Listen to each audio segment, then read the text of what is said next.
அதோடு நீ ஒரு கொடும் வனத்தில் அஸ்திரங்கள் ஏதுமின்றி விலங்கை போல் அலைந்து திரியும் வேளையில் வனத்தில் வாழும் ஒரு வேடனால் வதைக்கப்படுவாய் வாசுதேவா.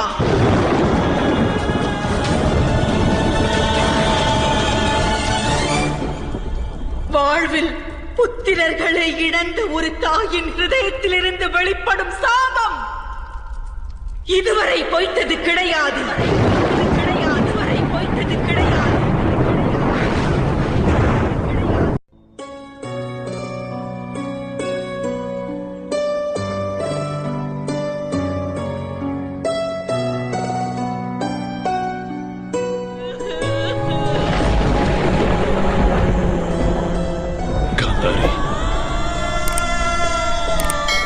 என்ன காரியம் செய்தாய்?